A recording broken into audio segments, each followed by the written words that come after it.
नमस्कार दोस्तों, आप सब लोगों का एक नए वीडियो में हार्दिक स्वागत है। आज की वीडियो में देखेंगे सुपर टेट। तो सुपर टेट के लिए हम टॉप 50 की जीके जीएस की क्लास लेकर आए हैं। प्रैक्टिस सेट नंबर 2 है। बहुत ही जल्द हम करंट अफेयर के इंपॉर्टेंट प्रश्नों की सीरीज भी स्टार्ट कर देंगे। जीके जीएस हो गया, बाल विकास के हो गए, इन सभी जो भी टॉपिक आपके सिलेबस यानी सुपर टेट में आ रहे हैं सभी को हम बहुत ही जल्द वीडियो के माध्यम से लेकर आने वाले हैं। उम्मीद करेंगे आप लोगों को हमारी जो भी वीडियोस होंगी ये सभी के सभी पसंद आएंगी और आपके सिलेबस के अंतर्गत इम्पॉर्टेंट प्रश्नों को ही हम लेकर आएंगे जो कि आपकी परीक्षा की दृष्टि से बहुत ही ज़्यादा महत्वपूर्ण होंगे। तो चलिए वीडियो को स्टार्ट करते हैं। इसमें टॉप 50 एक सुपर फास्ट तरीके से हम मॉक टेस्ट के रूप में इन्हें हम देखेंगे। तो चलिए वीडियो को स्टार्ट करें। जैसा कि आप लोग पहला प्रश्न देख पा रहे हैं और पीवाईक्यू प्रश्न कैसे आते हैं हमने कुछ वीडियोस डाली हैं, अगर नहीं देखा है तो उनको देख लीजिएगा। आपका सिलेबस बहुत ही अच्छा है, उन्हीं से ही प्रश्न यहाँ पर पूछे जाएंगे। तो सभी प्रश्नों को अच्छे से आंसर के रूप में देखना है, उन्हें आंसर यहाँ पर देना है। ठीक है, देखिए पहला प्रश्न दिया गया, भारत के किस राज्य में केबुल लामजाओ राष्ट्रीय उद्यान स्थित है जो विश्व का एकमात्र तैरता हुआ राष्ट्रीय उद्यान है। एक एक प्रश्न में आपको कई प्रश्न बनते हुए नजर आएंगे, तो उन्हें सावधानी से पढ़ना है और जो भी क्वेश्चन दिया जाएगा उसे अच्छी तरह से समझ करके ही आगे बढ़ना है। देखिए भारत में बोला कि भारत के किस राज्य में केबुल लामजाओ राष्ट्रीय उद्यान स्थित है जो विश्व का एकमात्र, यहाँ से इंपॉर्टेंट बन जाता है, जो विश्व का एकमात्र तैरता हुआ राष्ट्रीय उद्यान है। कैसा? विश्व का एकमात्र तैरता हुआ, ये इसकी विशेषता है, इसलिए क्वेश्चन ये इंपॉर्टेंट बनता है। अब देखिए इसका राइट आंसर हो जाएगा ऑप्शन बी या मणिपुर में। कहाँ पर है? तो मणिपुर, याद रखिएगा। अगला प्रश्न देखेंगे। देखिए प्रसिद्ध डाचीगाम राष्ट्रीय उद्यान भारत के किस राज्य या केंद्र शासित प्रदेश में स्थित है जो हंगुल कश्मीरी महामृग के लिए जाना जाता है? अब देखिए यहाँ पर हंगुल एक मृग है, ठीक है। इसके लिए अब हंगुल मृग कहाँ पाया जाता है तो आप बताएंगे कश्मीर में पाया जाता है, ठीक है। तो इसके लिए एक राष्ट्रीय उद्यान जो है प्रसिद्ध है, तो वो कौन सा राष्ट्रीय उद्यान है? वो डाचीगाम राष्ट्रीय उद्यान है। तो इस तरह से याद रखिएगा। यहाँ पर क्वेश्चन नंबर 2 का राइट आंसर देखेंगे ऑप्शन सी, जम्मू और कश्मीर था इसका, ठीक है। तो हर प्रश्न में आपको कई प्रश्न बनते नजर आएंगे, तो अपने कॉन्सेप्ट को अच्छे से पढ़ करके आगे बढ़ेंगे। कंचनजंगा राष्ट्रीय उद्यान जिसे यूनेस्को द्वारा भारत की पहली मिश्रित विश्व धरोहर स्थल घोषित किया गया, ये कहाँ स्थित है? तो सीधा सीधा यहाँ पर पूछा गया था कि कंचनजंगा राष्ट्रीय उद्यान ये कहाँ स्थित है। अब देखिए यूनेस्को की सूची में भी शामिल किया गया है, तो किस सूची में? मिश्रित विश्व धरोहर स्थल के रूप में इसे शामिल किया गया। तो यहाँ से प्रश्न और भी बन सकते हैं। तो 3 का यहाँ पे राइट आंसर देखेंगे तो ऑप्शन बी हो जाएगा, सिक्किम में। राइट आंसर क्या होगा 3 का? ऑप्शन बी हो जाएगा। अगला प्रश्न, भारत के किस राज्य में सिमलीपाल राष्ट्रीय उद्यान और भीतरकनिका वन्यजीव अभ्यारण्य दोनों स्थित हैं? यहाँ पर एक प्रश्न में दो, यहाँ पर देखिए एक यहाँ पर सिमलीपाल राष्ट्रीय उद्यान लिया गया, दूसरा एक भीतरकनिका वन्यजीव अभ्यारण्य को शामिल किया गया। ये दोनों जो है किस राज्य में स्थित हैं? दोनों एक ही राज्य में है, वो राज्य का, उस राज्य का नाम बताना है। तो 4 का यहाँ पे राइट आंसर हो जाएगा ऑप्शन बी, यानी ओडिशा में।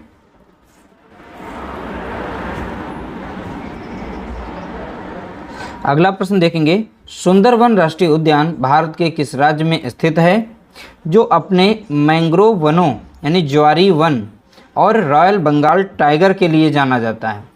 अब यहाँ से पूछा जा सकता है रॉयल बंगाल टाइगर के लिए कौन सा राज्य प्रसिद्ध है, ये भी पूछा जा सकता है, ठीक है। तो मैंग्रोव वन से, ज्वारी से, ऐसा पूछा जा सकता है। तो 5 का यहाँ पर राइट आंसर देखेंगे ऑप्शन सी हो जाएगा, पश्चिम बंगाल। अगला प्रश्न देखेंगे, प्रश्न संख्या 6, गिर राष्ट्रीय उद्यान के अतिरिक्त एशियाई शेरों के संरक्षण के लिए किस वन्यजीव अभ्यारण्य को प्रस्तावित किया गया? प्रश्न संख्या 6 का यहाँ पे राइट आंसर आप बताएंगे।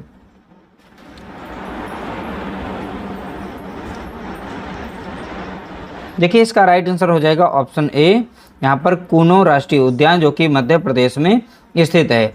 यहाँ पर एशियाई शेरों के संरक्षण के लिए, ठीक है, यहाँ पर इस राष्ट्रीय उद्यान को सिलेक्ट किया गया, कूनो राष्ट्रीय उद्यान जो कि पड़ता है मध्य प्रदेश में। अगला प्रश्न देखेंगे, भारत में हाथी परियोजना की शुरुआत किस वर्ष की गई थी? तो हाथी परियोजना की शुरुआत यानी किस सन में की गई? प्रश्न संख्या 7।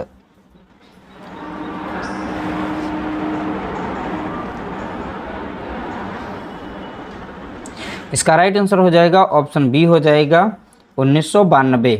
करेक्ट आंसर क्या होगा? 1992।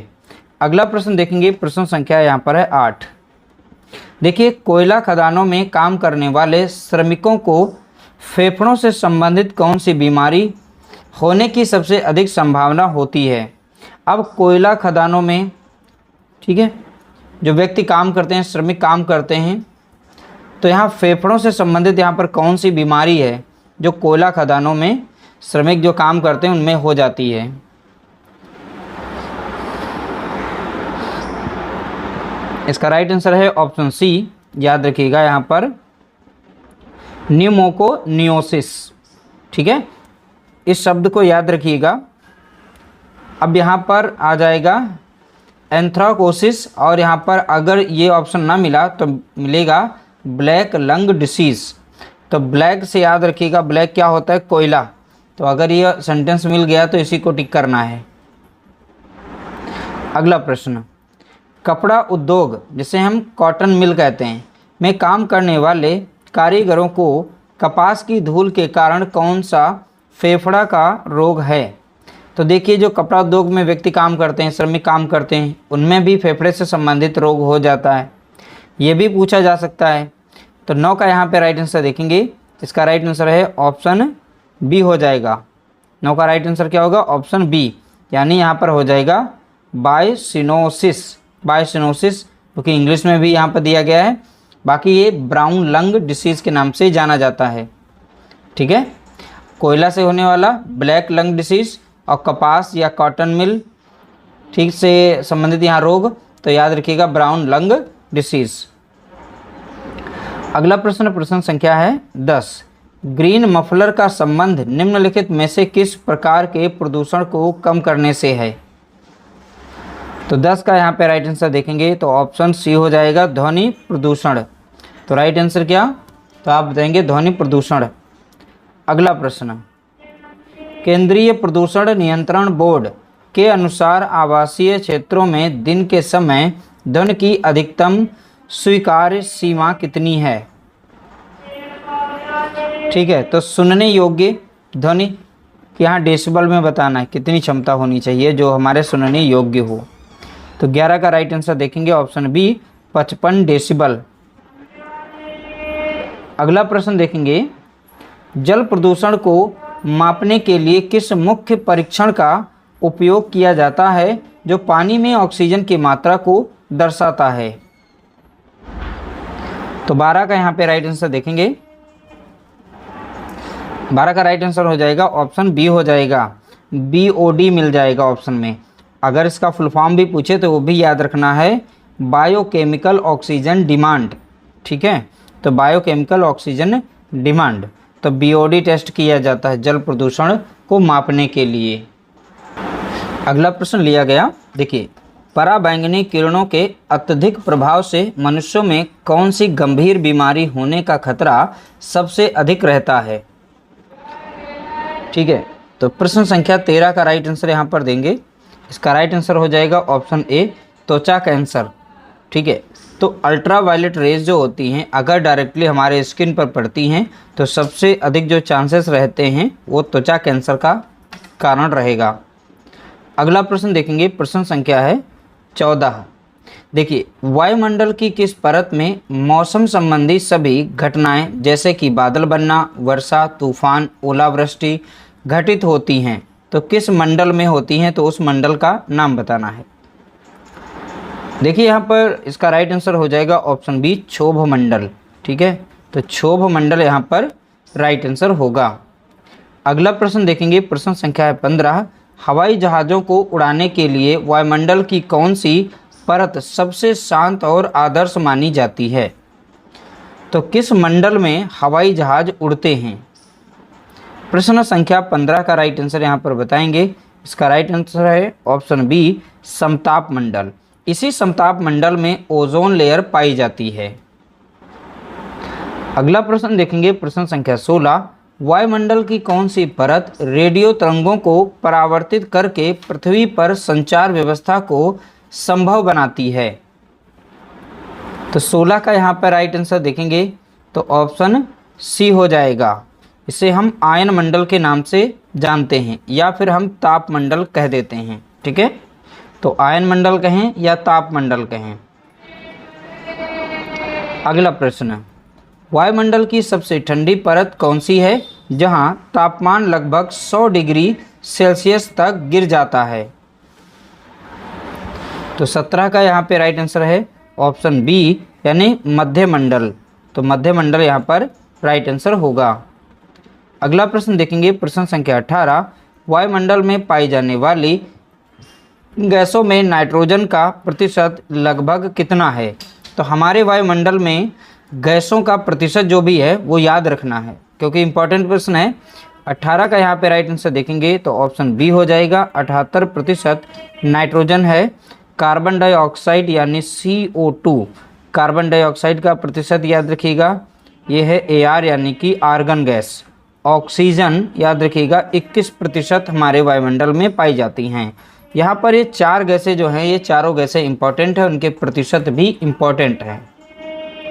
अगला प्रश्न देखेंगे, प्रश्न संख्या 19। निम्नलिखित में से कौन सा ऊर्जा का नवीकरणीय या गैर पारंपरिक स्रोत है? ठीक है, तो 19 का यहाँ पे राइट आंसर देखेंगे, इसका राइट आंसर हो जाएगा ऑप्शन सी सौर ऊर्जा। ठीक है, तो सौर ऊर्जा का हम कंटिन्यूअस यूज कर सकते हैं दिन प्रतिदिन। ये असमाप्त होने वाली यहाँ पर ऊर्जा है। कौन सी? सौर ऊर्जा।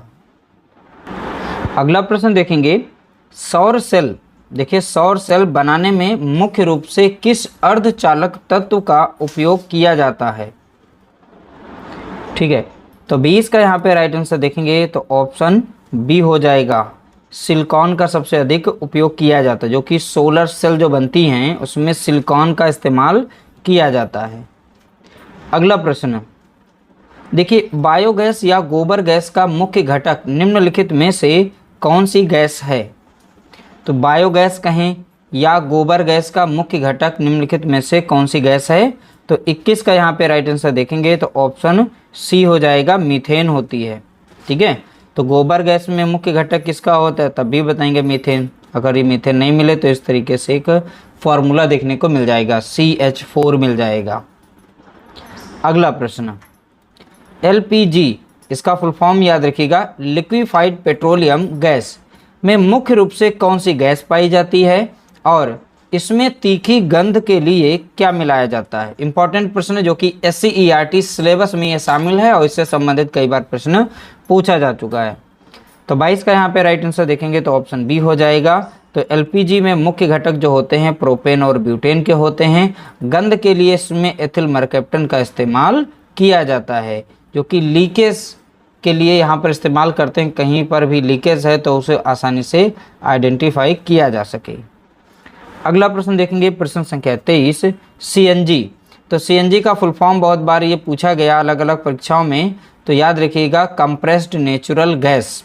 ठीक है, का मुख्य घटक क्या है? तो CNG का हमें मुख्य घटक इसमें पूछा गया बताना है, जो वाहनों के लिए एक पर्यावरण अनुकूल ईंधन माना जाता है। तो 23 का यहाँ पे राइट आंसर हो जाएगा ऑप्शन ए। अब देखिए, CNG में मुख्य घटक के रूप में मीथेन होती है। क्या होती है? मीथेन, जो कि सड़ने वाले गोबर से आसानी से प्राप्त की जा सकती है। जो कि गाँव में पहले गोबर गैस प्लांट बनाए जाते थे, उससे गैस प्राप्त करके खाना और लाइट के लिए इस्तेमाल किया जाता था। अगला प्रश्न देखेंगे, देखिए, प्रथम पृथ्वी सम्मेलन का आयोजन वर्ष 1992 में ब्राज़ील के किस शहर में किया गया था? अब देखिए, यहाँ पर एक प्रश्न बन रहा है, प्रथम पृथ्वी सम्मेलन किस वर्ष आयोजित किया गया? तो आप यहाँ से याद रखिए 1992, लेकिन बोला गया कहाँ पर आयोजित किया गया? तो आप बताएंगे ब्राज़ील। ब्राज़ील के किस शहर में? तो आप यहाँ पर राइट आंसर सिलेक्ट करके बता सकते हैं। तो 24 का राइट आंसर हो जाएगा ऑप्शन बी हो जाएगा, रियो डी जेनेरियो। याद रखिएगा, रियो डी जेनेरियो जो है एक शहर है, या कहाँ का शहर है? तो आप बताएंगे ब्राज़ील का। अगला प्रश्न देखेंगे, संयुक्त राष्ट्र पर्यावरण कार्यक्रम, जिसे हम यूनेप के नाम से जानते हैं, इसका फुल फॉर्म याद रखिएगा, बहुत बार पूछा गया, यूनाइटेड नेशंस एनवायरनमेंट प्रोग्राम, ठीक है, का मुख्यालय कहाँ स्थित है? तो मुख्यालय पूछा गया है, यूनेप का मुख्यालय बताइए, या हिंदी में लिख करके इस तरीके से आ सकता है, इसका भी आप ध्यान रखेंगे। तो 25 का राइट आंसर हो जाएगा ऑप्शन बी हो जाएगा। तो देखिए यूनेप का मुख्यालय जो है नैरोबी, जो कि केन्या में पड़ता है, नैरोबी केन्या, याद रखिएगा। 25 का राइट आंसर ऑप्शन बी। अगला प्रश्न देखेंगे, अंतर्राष्ट्रीय सौर गठबंधन, जिसे ISA इंटरनेशनल सोलर अलायंस कहा जाता है, यानी फुल फॉर्म है, याद रखिएगा, का मुख्यालय भारत के किस शहर में स्थित है? तो अंतर्राष्ट्रीय सौर संगठन का मुख्यालय जो है हमें बताना है कहाँ स्थित है। तो 26 का यहाँ पे राइट आंसर हो जाएगा ऑप्शन बी हो जाएगा, गुरुग्राम यानी हरियाणा में स्थित है। अगला प्रश्न देखेंगे, प्रश्न संख्या यहाँ पर है 27। आर्द्र भूमियों, जिसे वेटलैंड के नाम से जानते हैं, तो आर्द्र भूमियों के संरक्षण के लिए रामसर सम्मेलन किस वर्ष ईरान के रामसर शहर में हस्ताक्षरित हुआ था? तो 27 का यहाँ पे राइट आंसर देखेंगे तो ऑप्शन ए हो जाएगा 1971। तो देखिए 2 फरवरी 1971 को यहाँ पर हस्ताक्षरित हुआ था, इसलिए प्रतिवर्ष 2 फरवरी को आर्द्र भूमि दिवस के रूप में मनाया जाता है, या वेटलैंड डे के रूप में मनाया जाता है। अगला प्रश्न, विश्व आर्द्र भूमि दिवस प्रतिवर्ष किस तिथि को मनाया जाता है? जैसा कि हमने क्वेश्चन नंबर 27 में बताया ऊपर, तो यहाँ पर आप अपना आंसर सिलेक्ट कर सकते हैं, प्रतिवर्ष 2 फरवरी को मनाया जाता है। अगला प्रश्न देखिए, किसी भी पारिस्थितिकी तंत्र में सकल प्राथमिक उत्पादक किन्हें कहा जाता है? ठीक है, तो 29 का यहाँ पे राइट आंसर देखेंगे, इसका राइट आंसर हो जाएगा ऑप्शन बी, यानी हरे पौधों को कहा जाता है, ये प्राथमिक उत्पादक हैं। अगला प्रश्न, घास स्थल पारिस्थितिकी तंत्र में संख्या का पिरामिड कैसा होता है? तो यहाँ पर घास स्थल को ध्यान में रखते हुए फिर आप पिरामिड बताएंगे, ठीक है। तो 30 का यहाँ पे राइट आंसर बताना है, तो 30 का राइट आंसर हो जाएगा ऑप्शन बी हो जाएगा, हमेशा सीधा बनता है। कैसा बनेगा? हमेशा सीधा बनेगा। 31 का यहाँ पे राइट आंसर देखेंगे, देखिए एक तालाब पारिस्थितिकी तंत्र में जैव भार का पिरामिड कैसा बनता है? तो किसका बोला गया? जैव भार, यानी मास के आधार पर बोला गया। तो 31 का यहाँ पे राइट आंसर देखेंगे, 31 का राइट आंसर हो जाएगा ऑप्शन सी हो जाएगा, उल्टा बनता। कैसा बनता है? उल्टा। अगला प्रश्न, ऊर्जा का पिरामिड किसी भी पारिस्थितिकी तंत्र में हमेशा कैसा बनता है? ऊर्जा का पिरामिड। तो 32 का यहाँ पे राइट आंसर देखेंगे तो ऑप्शन बी हो जाएगा, हमेशा सीधा बनता है। कैसा बनेगा? हमेशा सीधा। चलिए अगला प्रश्न देखते हैं। देखिए, मृत जीवों और सड़ने वाले पदार्थों से अपनी ऊर्जा प्राप्त करने वाले जीवों को क्या कहा जाता है? मृत जीवों से और सड़ने वाले पदार्थों से अपनी ऊर्जा प्राप्त करने वाले जीवों को किस नाम से जाना जाता है? तो 33 का यहाँ पे राइट आंसर आप बताएंगे। इसका राइट आंसर है ऑप्शन सी, उन्हें हम अपघटक कहते हैं, इंग्लिश में इन्हें डिकम्पोजर्स कहते हैं। दूसरा नाम है इनका मृतोपजीवी, यानी मृत जीवों पर, मृत चीज़ों पर, यानी मृत जीवों से ऊर्जा प्राप्त करते हैं। ठीक है, ऐसे समझिएगा। अगला प्रश्न, भारत में नर्मदा बचाओ आंदोलन का नेतृत्व मुख्य रूप से किसने किया था? तो 34 का राइट आंसर हो जाएगा ऑप्शन बी हो जाएगा, मेधा पाटेकर और बाबा आमटे। अगला प्रश्न, राजस्थान के जोधपुर जिले में वृक्षों, अब वृक्ष कौन से थे? खेजड़ी के, की रक्षा के लिए अपने प्राणों की आहुति देने वाली साहसी महिला कौन थी? तो 35 का यहाँ पे राइट आंसर देखेंगे तो ऑप्शन बी, अमृता देवी बिश्नोई थी। अगला प्रश्न, वर्ष 1984 में हुई भोपाल गैस त्रासदी में किस जहरीली गैस का रिसाव हुआ था? तो 36 का यहाँ पे राइट आंसर देखेंगे तो ऑप्शन बी हो जाएगा, मिथाइल आइसोसाइनेट। राइट आंसर क्या होगा इसका? Methyl isocyanate. अगला प्रश्न, केंद्रीय जल आयोग के अनुसार गंगा नदी के जल को शुद्ध करने के लिए उत्तरदायी मुख्य देखिए जीवाणुभोजी कौन सा है? जीवाणुभोजी यानी बैक्टीरियोफेज कौन सा है? तो 37 का यहाँ पे राइट आंसर आपको बताना है। ठीक है, तो 37 का राइट आंसर हो जाएगा ऑप्शन बी हो जाएगा, बैक्टीरियोफेज, जो बैक्टीरिया को नष्ट करता है। अगला प्रश्न, विश्व जल दिवस प्रतिवर्ष किस तिथि को मनाया जाता है या आयोजित किया जाता है? तो 38 का यहाँ पे राइट आंसर देखेंगे, विश्व जल दिवस। इसका राइट आंसर है ऑप्शन ए, प्रतिवर्ष 22 मार्च को विश्व जल दिवस के रूप में मनाया जाता है। प्रतिवर्ष 22 अप्रैल को पृथ्वी दिवस के रूप में मनाया जाता है, ये भी याद रखिएगा, पृथ्वी दिवस। अगला प्रश्न देखेंगे, प्रश्न संख्या है 39, विश्व पृथ्वी दिवस प्रतिवर्ष किस तिथि को मनाया जाता है? आपको बताना। पृथ्वी दिवस, सॉरी, विश्व पृथ्वी दिवस ही बोला गया, तो आप यहाँ पर टिक करेंगे 22 अप्रैल। ठीक है, 39 का ऑप्शन बी। अगला प्रश्न, वन्य जीवों के संरक्षण के लिए कार्यक्रम वैश्विक संस्था जिसका नाम है WWF, फुल फॉर्म याद रखिएगा, इंपॉर्टेंट है, world wide fund for nature, ये भैया WWF का फुल फॉर्म याद रखिएगा, का प्रतीक चिन्ह कौन सा जानवर है? तो यहाँ प्रतीक चिन्ह बोला गया। 40 का राइट आंसर हो जाएगा ऑप्शन बी, जॉइंट पांडा। तो इसे जियांट पांडा कहा जाता है, यानी एक पांडा है जो कि एक इसका प्रतीक चिन्ह माना गया है। अगला प्रश्न, भारत में जल पुरुष के नाम से किसे जाना जाता है जिन्होंने तरुण भारत संघ की स्थापना की? अब यहाँ पर एक संघ है जिसका नाम है तरुण भारत संघ की स्थापना, तो ये तो याद ही रखेंगे। और जल पुरुष के नाम से किन्हें जाना जाता है? उन्हीं को जाना जाता है, ये भी याद रखना है। तो 41 का राइट आंसर देखेंगे ऑप्शन डी हो जाएगा, राजेंद्र सिंह। तो राजेंद्र सिंह का उपनाम क्या है? तो जल पुरुष के नाम से जाने जाते हैं। साथ ही साथ किस संघ की स्थापना की? तो आप बताएंगे तरुण भारत संघ की स्थापना राजेंद्र सिंह के द्वारा की गई। अगला प्रश्न, भारत में बर्ड मैन ऑफ इंडिया के नाम से विख्यात पक्षी विज्ञानी कौन हैं? ठीक है, तो 42 का यहाँ पे राइट आंसर देखेंगे, इसका right answer option B, doctor Salim Ali. तो यहाँ पर याद रखिएगा इनका नाम। अगला प्रश्न, भारत में पारिस्थितिकी के जनक यानी father of ecology in India के रूप में किसे स्वीकार किया जाता है? तो 43 का राइट आंसर है option E, professor Ramdev Mishra को।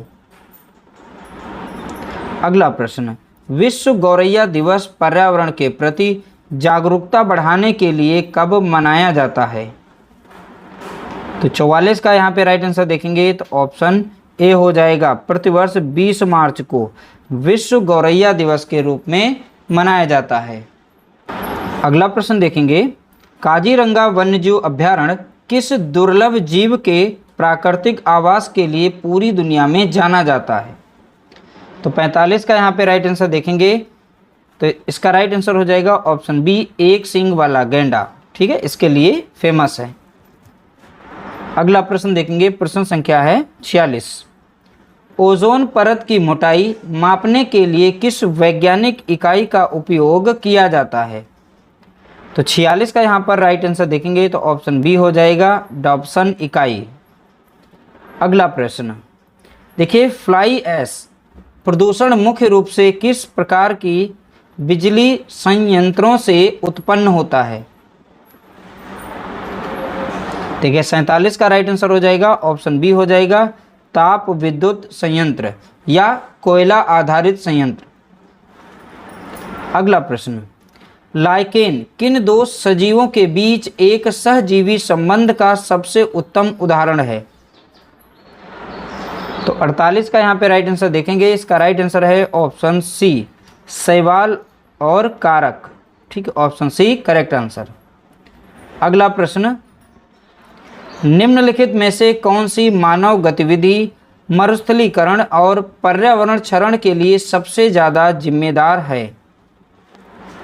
तो 49 का यहाँ पे राइट आंसर हो जाएगा, ऑप्शन बी हो जाएगा, अत्यधिक चराई और वनों की कटाई। ठीक है, तो ऑप्शन बी राइट आंसर होगा।